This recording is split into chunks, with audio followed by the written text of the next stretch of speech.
Bonjour et bienvenue dans cette vidéo. Aujourd'hui, je vais répondre à la question de quelques utilisateurs de Mac. Je vais commencer par un mail de Marie-France. Elle m'a écrit un long mail très intéressant, je la remercie.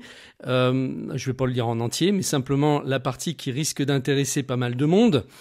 Comme vous, je ne vois que les avantages du Mac face à Windows et pour tout vous dire, je suis fortement attiré par le MacBook Air M3 qui vient de sortir, doté de cette nouvelle puce d'Apple qui surpasse en puissance et en rapidité les processeurs Intel et je crois bien que je me laisserai tenter le moment venu. Malgré cela, j'aime toujours mon iMac qui marche encore très bien et qui suffit, sans qu'il égale les appareils à la puce Apple Silicon. Donc j'aimerais le booster avec Ventura, version nettement plus récente que High Sierra, qui j'espère me permettra de me connecter à nouveau aux plateformes actuelles. Donc effectivement, il y a une énorme différence entre les Mac Intel et les Mac Silicon. Les puces M1, M2, M3 ont complètement modifié le fonctionnement des Mac. C'est un peu comme s'ils avaient pris de la potion magique et qu'ils avaient été dopés, clairement. J'ai vu une différence énorme entre un MacBook Pro que j'avais acheté fin 2018 avec donc un Mac M1 que j'ai acheté environ 3 ans plus tard. Ça n'avait strictement plus rien à voir. C'est-à-dire qu'en, je dis 3 ans, je crois que c'est même 2 ans, 2 ans et demi. Et en si peu de temps, voir une telle différence, c'est choquant. Donc tout ça pour dire que effectivement, je vais pas pousser à la consommation. Si votre iMac fonctionne bien, gardez-le. Mais c'est vrai que le jour où vous allez changer de machine, que vous allez passer sur un Mac M3, c'est vraiment le jour et la nuit. Vous allez avoir l'impression que votre ancien iMac est une brouette à côté. Donc ce qu'elle souhaitait faire, c'est une mise à jour sous Ventura, puisqu'elle me demande, je voudrais faire une installation propre de Ventura, et je me demandais si vous avez réalisé une vidéo concernant l'installation de Ventura, vidéo qui m'aiderait beaucoup. Alors, j'ai pas fait spécialement de vidéo pour installer Ventura, mais par contre, j'ai fait une vidéo il y a pas très longtemps qui explique comment installer le système que l'on souhaite sur son Mac. Et il y a un lien spécifique qui permet de choisir exactement l'OS qu'on veut installer. J'avais expliqué ça dans cette vidéo, mais je vais vous redonner le lien et puis vous irez voir la vidéo, c'est celle-ci. Comment réinstaller une ancienne version de macOS sur votre Mac. En fait, par défaut, votre Mac se met à jour automatiquement. Donc quand il y a une nouvelle mise à jour de votre système, elle va apparaître dans les réglages système. Vous allez avoir un petit rond rouge avec un 1 qui va s'afficher ici. C'est-à-dire que vous avez une mise à jour à faire. Donc ça se trouve dans Général et mise à jour logiciel. Et là, vous allez pouvoir faire la mise à jour de votre OS. Il vous propose toujours la dernière version qui est compatible avec votre Mac. C'est-à-dire que pour Marie-France, en l'occurrence, ça va être Ventura, le dernier système qui est compatible avec son Mac. Donc, ça va être Ventura qui va lui être proposé par défaut. Par contre, ça va faire simplement une mise à jour du système et pas une clean install, une mise à jour propre. Pour ça, il faut formater votre Mac. Il va falloir l'effacer. Donc, c'est plus long parce qu'il va falloir que vous preniez tous vos fichiers d'abord, que vous les sauvegardiez sur un disque dur externe, alors soit avec Time Machine, soit avec votre système pour que lorsque vous effacez votre Mac, vous puissiez retrouver l'intégralité de vos fichiers, bien sûr. Mais la mise à zéro est une très bonne chose quand on veut faire vraiment le ménage sur son Mac, que ça fait longtemps qu'on l'utilise, qu'on a installé énormément d'applications, qu'on a fait énormément de mises à jour, peut-être sur 3-4 OS consécutives. Ça peut être bien, à un moment donné, effectivement, de repartir complètement à zéro, de vider votre Mac. Et là, vous allez peut-être retrouver un Mac qui sera plus rapide et qui sera comme neuf.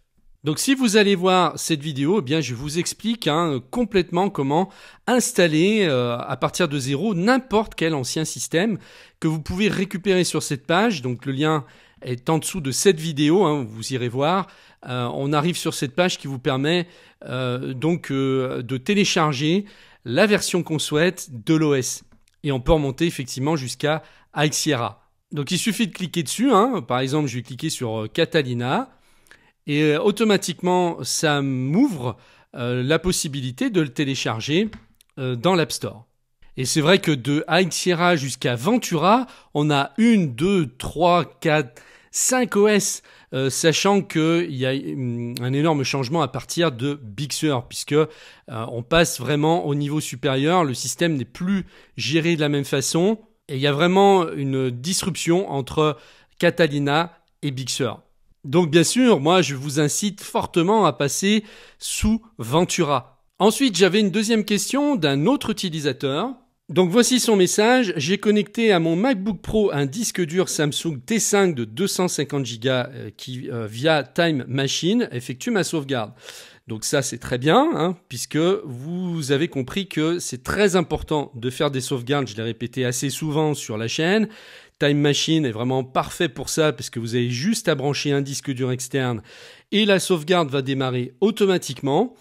Donc je continue avec sa question. Le problème, c'est que ce disque est plein et que chaque fois que j'allume mon MacBook Pro, j'ai un message qui affiche qu'il n'a pas pu effectuer la sauvegarde. Y a-t-il un moyen d'effacer les anciennes sauvegardes pour n'avoir que les dernières, ou faut-il un disque dur beaucoup plus grand ? Normalement, Time Machine est prévu pour effacer les plus anciennes sauvegardes quand le disque est plein, surtout sur les derniers systèmes. Sous Sonoma, c'est complètement géré automatiquement. Moi, par exemple, je n'efface plus rien, ça se fait tout seul. Il m'efface toutes mes anciennes sauvegardes quand il n'a plus de place, et il les remplace par les nouvelles. Donc il faudrait comprendre pourquoi ça se fait pas tout seul. Bon, après, si effectivement vous voulez le faire manuellement, eh bien vous pouvez, hein, c'est pas un problème. Je vais vous faire voir, hein, il suffit d'aller dans le Finder, d'aller sur votre disque dur sauvegarde Time Machine. Ici, vous allez avoir toutes les sauvegardes qui apparaissent par ordre chronologique. Donc, s'il n'efface pas les plus anciennes automatiquement, eh bien faites-le manuellement. Et peut-être que le fait de le faire une fois manuellement va résoudre peut-être le problème, je n'en sais rien. Donc, moi, je me place par exemple sur la sauvegarde la plus ancienne de Time Machine, ici. Je fais un clic droit et je clique tout simplement sur supprimer immédiatement. Il me demande confirmation, c'est bon, supprimer. C'est aussi simple que ça, c'est aussi simple que de mettre un fichier à la corbeille. Comme ça, vous ne serez pas bloqué. Et si vous voyez que vous avez énormément de sauvegardes, que ça remonte à loin, vous pouvez les éliminer. C'est pas la peine peut-être d'avoir 1 an d'historique. Peut-être que 6 mois d'historique ou 3 mois d'historique, ça suffit. Vous n'êtes pas obligé de garder ça pendant des années non plus. Après, effectivement, ça peut être une bonne chose d'augmenter la capacité de votre disque dur externe, vu que ça coûte plus rien aujourd'hui. Si vous achetez un disque dur traditionnel, je parle même pas d'un SSD, mais simplement d'un disque dur traditionnel, vous avez des disques à 2 Tera pour, je sais pas, 50 €, 100 € aujourd'hui, ça coûte plus rien. Donc ça vaut peut-être le coup de prendre une capacité plus grosse, comme ça vous pourrez avoir plus d'historique.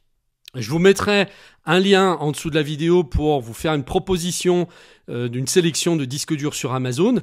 Et puis voilà, vous pourrez peut-être le commander pour une 50aine d'euros.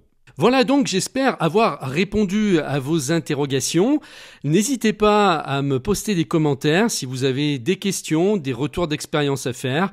Sachez que vous pouvez accéder à mon espace membre Geek Pratique Premium, qui vous permettra donc d'accéder à plein de formations sur Mac. Il y a une formation générale qui contient plus de 120 vidéos, et puis il y a plein d'autres formations sur les applications comme Photo, comme Rappel, comme Notes, Mail aussi. Donc vraiment les applications dont on se sert le plus souvent. Alors vous pouvez les acquérir séparément, je vous mets le lien du catalogue, ou alors ça sera beaucoup plus avantageux pour vous. Vous pouvez prendre un abonnement donc pour 19,99 € par mois, et vous avez pour plus de 1 000 € de formation. Donc ça fonctionne un peu comme Netflix, sauf que là c'est pour l'informatique. Au lieu d'avoir des films, vous avez des formations. C'est un abonnement et vous avez des nouvelles formations chaque mois qui apparaissent dans cet espace. Voilà, et bien écoutez, je vous mets tous les liens en dessous de la vidéo et je vous dis peut-être à tout de suite de l'autre côté.